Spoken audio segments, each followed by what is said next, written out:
అది ఒక ప్రశాంతమైన పల్లెటూరు, రామపురం. చుట్టూ పచ్చని చేలు, కపటం తెలియని జనాలు. ఆ ఊర్లో రామయ్య అనే ఒక నిస్వార్థమైన యువకుడు ఉండేవాడు. ఊర్లో ఎవరికి ఏ కష్టం వచ్చినా ముందుండే గుణం అతనిది. ఒకరోజు అర్ధరాత్రి వేళ ఊరంతా గాఢ నిద్రలో ఉంది. చుట్టూ దట్టమైన చీకటి. రామయ్య ఇంట్లో దీపం ఆరిపోయింది. అంతలో రామయ్య ఇంటి తలుపు గట్టిగా, ఆందోళనగా ఎవరో ప్రాణభయంతో బాదుతున్నట్టు శబ్దం వచ్చింది. తలుపు బాదుతున్న శబ్దం. Dung dung dung. ఎవరది? ఈ అర్ధరాత్రి వేళ ఈ సమయంలో అంత గట్టిగా తలుపు బాదుతున్నారు? ఊరికే కొట్టడం లేదు, తలుపులు విరిగిపోయేలా బాదుతున్నారు. ఏమై ఉంటుంది అని దీపం వెలిగించి తలుపు తీశాడు. బయట వణుకుతూ ఒళ్లంతా చెమటలు పట్టి పీట ముఖంతో బట్టలన్నీ నలిగిపోయి ఒక వ్యక్తి నిలబడి ఉన్నాడు. అరే సుబ్బారావు బావా, నువ్వా? అసలు నమ్మలేకపోతున్నాను బావా. ఈ అర్ధరాత్రి వేళ ఏంటిలా వచ్చావు? నీ ముఖం ఏంటి అలా రక్తం చుక్కలేనట్టు తల్లబడిపోయింది? ఏమైంది బావా? రామయ్య, దయచేసి ముందు నన్ను లోపలికి రానివ్వు. త్వరగా తలుపు వెయ్యి. ఆ గెడ పెట్టే, గట్టిగా పెట్టే. ఎవరూ చూడలేరు కదా. నువ్వు తలుపు వెయ్యి ముందు. బావా బావా శాంతించు. ముందు నీళ్లు తాగు. అసలేమైంది బావా? అంత దూరం పట్నం నుంచి ఈ అర్ధరాత్రి వేళ ఈ అపరాత్రిలో ఒక్కడివే నడుచుకుంటూ వచ్చావా? నీ చేతిలో కనీసం ఒక చిన్న సంచి కూడా లేదు. లగేజ్ అంతా ఏమైంది? అసలు అక్క బావుందా? పిల్లలు బావున్నారా? ఇంట్లో అందరూ క్షేమమేనా? ఆ ఆ అందరూ బావున్నారు రామయ్య. ఇంట్లో వాళ్ళంతా క్షేమంగానే ఉన్నారు. ఏం లేదు, నువ్వేం కంగారు పడుకుకు. నిన్ను చూసి చాలా రోజులైంది కదా, నీ జ్ఞాపకం వచ్చింది. అందుకే అటుగా ఒక చిన్న పని ఉండి ఇటువైపు వచ్చాను. వచ్చేసరికి రాత్రి ఎక్కువైంది. ఊరి బస్సులు లేవు. అందుకే ఇలా నడుచుకుంటూ వచ్చానంతే. అంతకంటే ఏం లేదు. నువ్వు దీపం ఆర్పేసి పడుకో. నేను కూడా ఇక్కడే అరుగు మీద పడుకుంటాను. బావా, నువ్వు నా దగ్గర ఏదో దాస్తున్నావు. ఖచ్చితంగా అబద్ధం చెప్తున్నావు. చుట్టపు చూపుగా వచ్చిన వాడి కళ్ళల్లో ఇంత భయం ఉండదు బావా. నీ కనుగుడ్లు తేలేస్తున్నాయి. గుండె కొట్టుకునే శబ్దం ఇక్కడి వరకు వినపడుతోంది. చేతులు వణుకుతున్నాయి. చుట్టపు చూపుగా వచ్చినవాడు అర్ధరాత్రి తలుపులు అలా ప్రాణాలు పోయేలా బాదడు. అసలు నిజం చెప్పు బావా, ఏం జరిగింది? ఎందుకలా మౌనంగా ఉన్నావు? ఏం లేదు రామయ్య, నిజంగానే ఏం లేదేదిరా. నువ్వు అనవసరంగా అనుమానపడుతున్నావు. ప్రయాణం అలసట వల్ల ఒళ్ళు వణుకుతోందంతే. నా మాట నమ్ము, నువ్వెళ్ళి పడుకో. బావా, నన్ను పరాయివాడిగా చూస్తున్నావా? ఈ రామాయణం అంత నమ్మకం లేనివాడిగా అనుకున్నావా? నా దగ్గర దాచాలని చూడకు బావా. నువ్వు మాట్లాడకుండా అలా మౌనంగా తలదించుకున్నావంటేనే వెనుక ఏదో పెద్ద ముప్పే ఉందని, ఏదో ఘోరం జరిగిందని నా అంతరాత్మ చెప్తోంది. నీ ముఖం చూస్తే ఎవరో నిన్ను చంపడానికి తరుముకొస్తున్నట్టు భయపడుతున్నావు. నీ ప్రాణాలకేదైనా ప్రమాదమా బావా? నిజం చెప్పకపోతే నా మీద, నీ చెల్లెల మీద ఒట్టే. చెప్పు బావా. రామయ్య, నా బతుకు రోడ్డున పడిందిరా. నేను సర్వనాశనమైపోయాన్రా. నా సంసారం నట్టేట మునిగిపోయింది. బావా, ఏడవకు బావా. మగవాడి కన్నీరు అంత సులభంగా రాదు. గుండె నిబ్బరం తెచ్చుకుని చెప్పు. అసలు ఏం జరిగిందో చెప్తేనే కదా నాకు తెలిసేది. ఆ పట్నంలో ఏమైంది? పట్నంలో పెద్ద వ్యాపారం చేసి కోట్లు సంపాదిద్దామని నా స్నేహితుడు, తెలిసినవాడు చెప్తే నమ్మి నాకున్న ఇల్లు, ఉన్నదంతా అమ్మి పెట్టుబడిగా పెట్టేశాన్రా. తీరా సమయానికి వాడు నన్ను నట్టేట ముంచేసి డబ్బులన్నీ తీసుకుని రాత్రికి రాత్రే బోర్డు తిప్పేసి పారిపోయాడ్రా. పెట్టిన పెట్టుబడి మొత్తం బూడిదలో పోసిన పన్నీరైంది. ఆ పైన వ్యాపారం కోసం మార్కెట్లో తెచ్చిన అప్పులు కొండలా పెరిగిపోయాయి. వడ్డీ వ్యాపారస్తులు నా మిగిలిన ఆస్తిని కూడా జప్తు చేశారు. ఈరోజు సాయంత్రం కొంతమంది రౌడీలు నా ఇంటికి వచ్చారు రామయ్య. ఇంటికొచ్చి వాళ్ళేం చేశారు బావా? వాళ్ళు కత్తులు, కర్రలు పట్టుకుని నా ఇంటి ముందర నిలబడి, రేపటికల్లా వడ్డీతో సహా డబ్బులివ్వకపోతే నా ప్రాణాలు తీస్తామని నా భార్య ముందే నన్ను గొంతు పట్టుకుని బెదిరించారా. నా పిల్లలు భయంతో వణికిపోయారు. కత్తులతో బెదిరించారా? నా భావం తాకేంత ధైర్యం వాళ్ళకెక్కడిది? ఆ తర్వాత ఏమైంది? నాకు ఏం చేయాలో తోచలేదు రామయ్య. పిల్లల ప్రాణాలు కాపాడటానికి నా భార్య వాళ్ళ పుట్టింటికి అర్ధరాత్రి దొంగలా పారిపోయింది.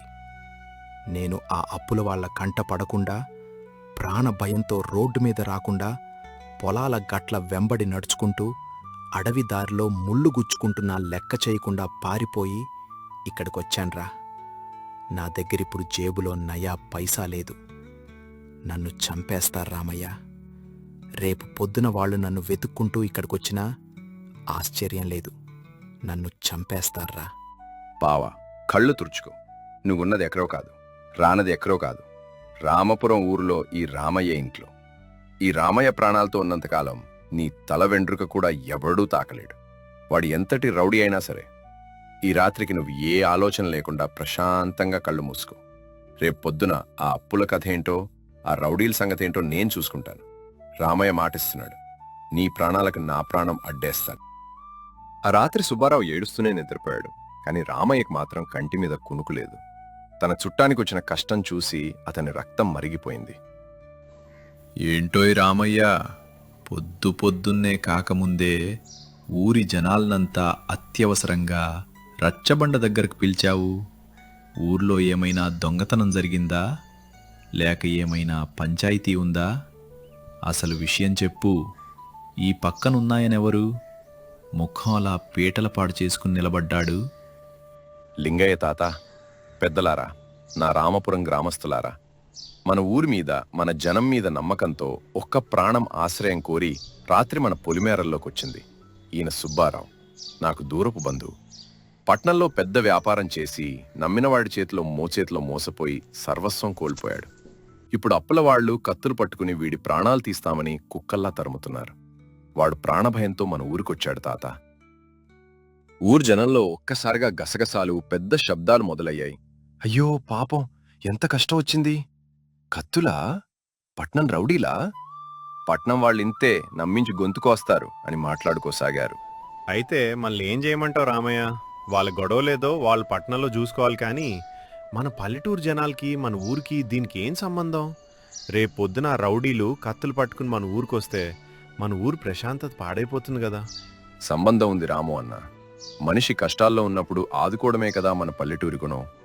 ఈరోజు బావ దగ్గర నయా పైసా లేదు. రేపటికల్లా డబ్బు కట్టకపోతే వాడిని చంపేస్తారు. ఒక మనిషి ప్రాణం పోతుంటే మనం చేతులు కట్టుకుని చూస్తూ ఊరుకుందామా?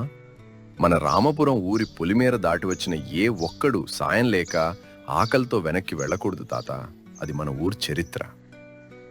రామయ్య, నువ్వు చెప్పేది న్యాయమే. కానీ ఆ అప్పులు వాళ్లకు కట్టడానికి అంత పెద్ద మొత్తం డబ్బు మన దగ్గర ఎక్కడుంది నాయనా? మనం రెక్కాడితే గాని డొక్కాడని రైతులం, భూమిని నమ్ముకుని బతికేవాళ్ళం. అంత డబ్బు మనమెలా తేవాలి? ఒక్కొక్కరి దగ్గర అంత డబ్బు ఉండకపోవచ్చు తాత. కాని ఊరంతా ఏకమైతే కొండనైనా కరిగించవచ్చు, సముద్రాన్నైనా దాటవచ్చు. మన ఊర్లో 100 ఇళ్లున్నాయి. ఎవరికి తోచినంత, ఎవరి శక్తి మేరకు వాళ్ళు చందా ఇద్దాం. ఒకరి ప్రాణం కాపాడటం కంటే మనకు ఏ ముహూర్తం గొప్పది కాదు తాత. ఇదిగో, నా పొలంలో ఈ ఏడాది కష్టపడి పండించిన పంట ద్వారా వచ్చిన లాభం 5,000 రూపాయలు. ఇది నా సొంత డబ్బు. దీన్నిప్పుడే మొదటి చందగా ఈ రచ్చబండపై పెడుతున్నాను. రామయ్య తన అంగీ జేబులోంచి నోట్ల కట్టం తీసి రచ్చబండపై గట్టిగా కొట్టాడు. ఆ నిస్వార్థాన్ని, అతని గుణాన్ని చూసి ఊరి జనం ఒక్కసారిగా కదిలిపోయారు. అందరిలోనూ ఒక కొత్త ఉత్సాహం వచ్చింది. రామయ్య, నీకసలు సంబంధం లేకపోయినా వాడు నీకు దూరపు చుట్టమే అయినా నీ సొంత కష్టార్జితాన్ని ఇస్తున్నప్పుడు ఈ ఊర్లో పుట్టి నీ పక్కన పెరిగిన మేం చూస్తూ ఊరుకుంటామా? మా అమ్మ సాక్షిగా చెప్తున్నాను. ఇదిగో నా దగ్గరున్న 2,000 రూపాయలు నేనిప్పుడే ఇస్తున్నాను. బావా, నువ్వేం భయపడుకో. ఆగండిరా అబ్బాయిలు. ఊరు పెద్దగా నేనుండగా నా తల తెల్లబడ్డాక కూడా మీరు ముందుండటమా? నా గౌరవం ఏమైపోవాలి? ఇదిగో నా చందా 10,000 రూపాయలు. మన రామపురం ఊరి గౌరవం ఈరోజు నిలబడాలి. ఎవరెవరి దగ్గర ఎంత ఉందో, ఏమేమి ఇవ్వగలరో అంతా ఇప్పుడే తీసుకొచ్చి ఇక్కడ పెట్టండ్రా. అంతే. ఆ మాట వినడమే ఆలస్యం. ఊరు జనమంతా ఒకరినొకరు తోసుకుంటూ తమ ఇళ్లకు పరుగు తీశారు. పల్లెటూరి గుండె ఎంత గొప్పదో ఆ క్షణంలో నిరూపితమైంది. కొందరు పెట్టెలో దాచుకున్న అణా పైసలు తెచ్చారు. కొందరు మహిళలు తమ చేతికున్న వెండి గాజులు, ఉంగరాలు తెచ్చిపెట్టారు. మరికొందరు ధాన్యం బస్తాల అమ్మగా వచ్చిన పైసలు తెచ్చారు. రచ్చబండపై నోట్ల కట్టలు, నాణేల కుప్పలు, బంగారు నగలు పేరుకుపోయాయి. కేవలం 2 గంటల్లో సుబ్బారావు అప్పులన్నింటినీ నింటి తీర్చడమే కాకుండా వాడు మళ్లీ కొత్తగా వ్యాపారం చేసుకుని బతకడానికి సరిపోయే అంత పెద్ద మొత్తం డబ్బు జమైంది.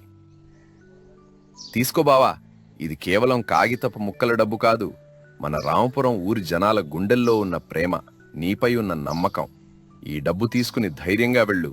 నీ అప్పుల వాళ్ల మొహం మీద ఈ డబ్బు కొట్టి నీ అప్పులవన్నీ తీర్చేసేయి.